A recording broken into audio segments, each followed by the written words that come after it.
मागील भागात आपण पाहिलं, एके रात्री काम करत असताना अपूर्वा अचानक अस्वस्थ झाली होती.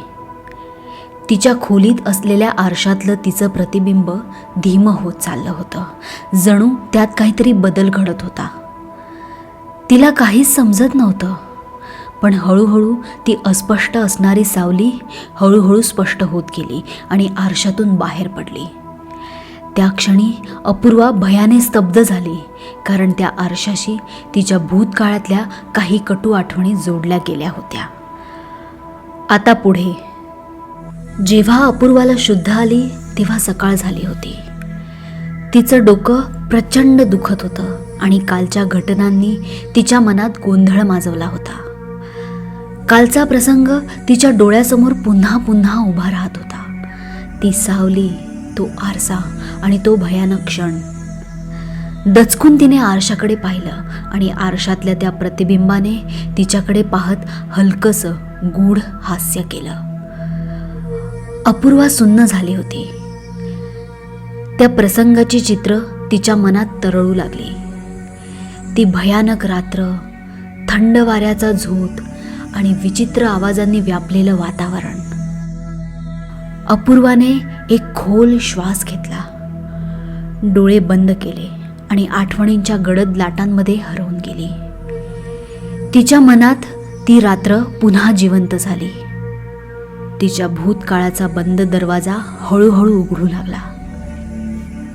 एका जुन्या संथ वळणावरच्या रात्रीचं चित्र स्पष्ट होत गेलं. थंडगार वारा अंगावर झोंबत होता आणि ती काळोखी शांतता अंगात भिनत होती. त्या रात्री अपूर्वा तिची जवळची मैत्रीण श्रेया हिच्यासोबत आपल्या जॉबवरून घरी परतत होती. दोघीही नेहमीप्रमाणे गप्पा गोष्टी करत चालल्या होत्या. पण अचानक त्यांच्या गप्पांमध्ये खंड पडला आणि त्या दोघींचं लक्ष रस्त्याच्या कडेला पडलेल्या एका आरशाकडे गेलं. तो आरसा खूप जुन्या काळातला वाटत होता. त्याच्या चौकटीवर असलेलं नक्षीकाम थेट राजवटीतल्या काळातलं होतं. जणू तो एखाद्या जुन्या राजवाड्यातल्या हॉलमध्ये शोभून दिसला असता. चंद्रप्रकाशात त्या आरशावर एक विचित्र आणि चमकदार असा प्रकाश पडत होता, ज्यामुळे तो अजूनच गूढ भासत होता.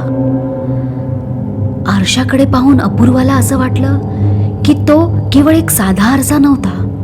त्यात काहीतरी वेगळं होतं, काहीतरी जिवंत. हा आरसा इथे कसा आला असेल? अपूर्वाने विचारलं.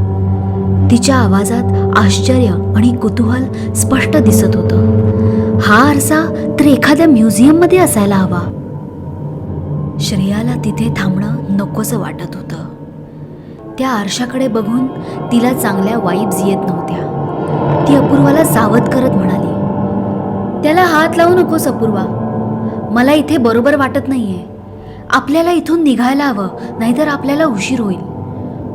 पण अपूर्वाचं कुतूहल तिच्या भीतीवर मात करत होतं. श्रेयाच्या सूचनांचा विचार न करता अपूर्वाने त्या आरशाला स्पर्श केला. जसं तिने त्या आरशाला स्पर्श केला तसं वातावरणात विचित्र बदल होऊ लागला. थंड वाऱ्याचा जोर वाढू लागला आणि त्यासोबतच भयावह आवाज त्यांच्या कानावर पडू लागले.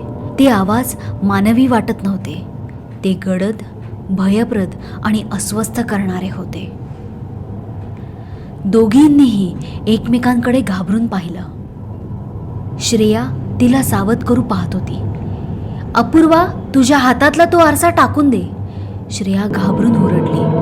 पण अपूर्वा जणू त्या आरशाच्या प्रभावाखाली होती आणि तिचे डोळे एका ठिकाणी स्थिरावले होते आणि तिच्या ओठातून अस्पष्ट शब्द बाहेर पडत होते. जणू ती कुठल्या तरी गूढ जगाशी संवाद साधत होती. श्रेयाने अपूर्वाच्या हातातून तो आरसा हिसकावून घेण्याचा प्रयत्न केला, पण अपूर्वा तिच्याकडे कठोर नजरेने पाहत होती. तिच्या डोळ्यांमध्ये काहीतरी वेगळंच होतं, एक गूढ, जे श्रेयाला अस्वस्थ करत होतं. अचानक वातावरण बदललं. वारा शांत झाला आणि अपूर्वा पुन्हा सामान्य वाटू लागली. जणू काही घडलंच नव्हतं. अपूर्वाने तो आरसा हळूच खाली ठेवून दिला, पण तिच्या डोळ्यातले भाव अजूनही न समजण्यासारखे होते. श्रेया मात्र भीतीने थरथरत होती. तिला काहीच कळत नव्हतं, ना ती अपूर्वाला मदत करू शकत होती. त्या क्षणांमध्ये अपूर्वामध्ये काहीतरी बदल झाल्यासारखं वाटलं. तिच्या चेहऱ्यावर भीतीचा लवलेशही नव्हता. ती निशब्द, स्थिर आणि गूढ शांततेत हरवली होती. त्या रात्रीचं खरं रहस्य मात्र कोणालाच उलगडलं नाही.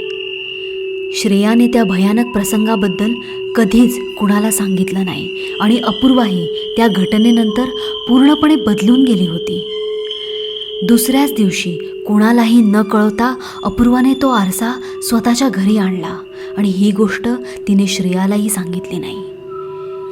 त्या घटनेनंतर अपूर्वा श्रेयापासून हळूहळू दूर राहू लागली. श्रेयाने अनेकदा तिला विचारण्याचा प्रयत्न केला, पण अपूर्वा कधीच उत्तर देऊ शकली नाही. त्या गूढ आरशाबरोबर तिच्या आयुष्यात शांततेचा एक आभास निर्माण झाला. त्या रात्रीनंतर पुढचे काही दिवस तिच्या आयुष्यात असं काही विचित्र घडलं नाही.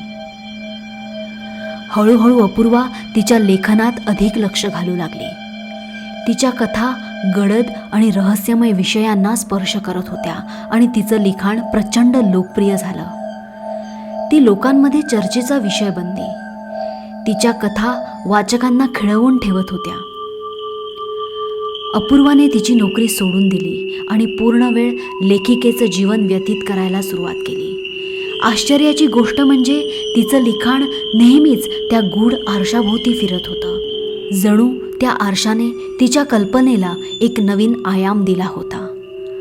आरसा तिच्या जीवनाचा अविभाज्य भाग बनला होता. तिच्या विचारांमध्ये वावरणारं गूढ, तिच्या कथांमध्ये डोकावणारं काळं प्रतिबिंब, परंतु ती गूढ शक्ती कधीच हरवली नव्हती.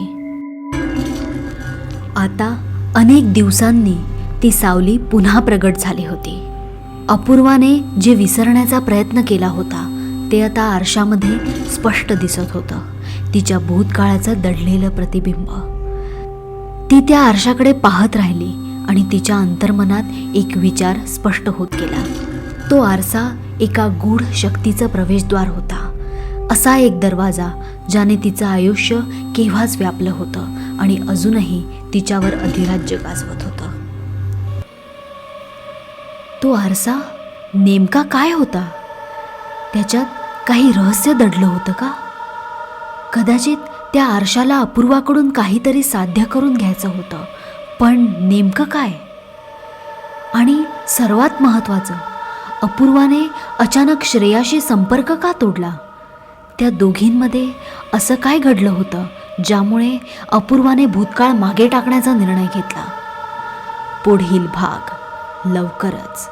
जर तुम्हाला हा व्हिडिओ आवडला असेल तर या व्हिडिओला लाईक, कॉमेंट आणि शेअर करा. आणि ही कथा आवडली असेल तर टेल ट्रेल या यूट्यूब चॅनलला सबस्क्राईब करायला आणि अशाच भन्नाट कथा ऐकण्यासाठी बेल आयकॉनवर क्लिक करायला विसरू नका.